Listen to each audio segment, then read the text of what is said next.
Салтанаттуу иш-чара көрүнүктүү саясий жүздөр менен маданият өкүлдөрүнүн катышуусунда өтүп, Маданият, маалымат жана туризм министринин орун басары Айнура Темирбекованын сөз сүйлөөсү менен башталды.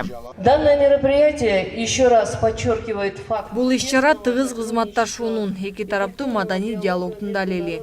Маданий алаканын мындан ары дагы бекемделишине ишенимдемин.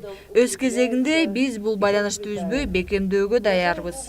Чыңгыз Айтматовдун улуулугу анын карапайым элдин жашоосун көркөм чагылдыра алгандыгында. Улуу жазуучуну кыргыз эли кандай кадырлап сыйласа, Мир Жалал да Азербайжанда ушундай сый урматка ээ экенин кыргыз эл жазуучусу Марбайжиев билдирет. Я думаю, что Эки өлкөнүн элдери рухий жактан бирикпесек, бизди чоң трагедия күтөт. Манас эпосун Азербайжан тилине которуп диссертация жактаган Камил Жамил деген жазуучу бар. Ал диссертациясын Манас эпосу түрк тилдүү элдердин эң чоң жеңиши деп атаган. Манаста мындай саптар бар: бөлүнбө кыргыз бөлүнбө, бөлүнсөң бөрү жеп кетет, бөлүнүптүр кыргыз деп бөлөк элге кеп кетет. Муну менен эмне айткым келет? Эгер биз тили жакын эки эл ынтымактуу болбосок, артык жакшылык алып келбейт. Мир Жалал 1908-жылы төрөлүп, агартуучулук менен чыгармачыл жолун баштаган. Азербайжандын адабиятында орчундуу орунду ээлеп, 50-гө жакын көркөм, публицистикалык жана илимий эмгектердин автору. 500дөй макала жана теоретикалык окуу куралдарын жарыкка чыгарган. Ал 20-кылымдын 20-30 жылдарында прозадагы боштукту толтурган чыгармачыл интеллигенциянын сап башында турган. Ондогон чыгармаларында адам баласынын жан дүйнөсүндөгү карама-каршылыктарын баяндаган.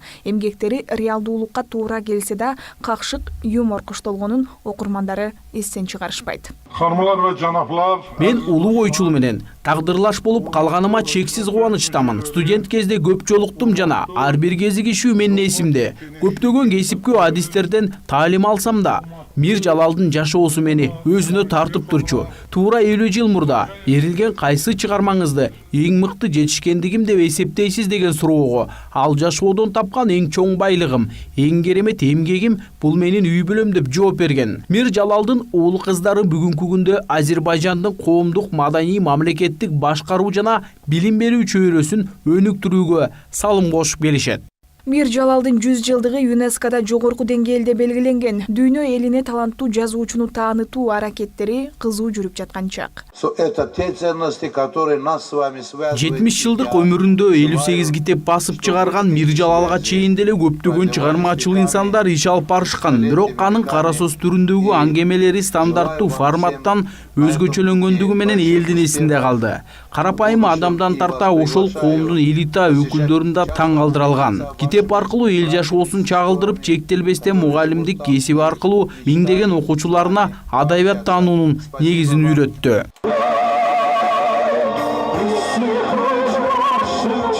Саясий ишмер дипломаттар менен бирге Азербайжандын алдыңкы опера ырчылары да келишкен. Асанкан Жумахматов атындагы оркестрдин коштоосунда меймандарга мыкты маанай тартууланды. Жайнагүл Талас кызы, Азат Муратбеков, Пирамида.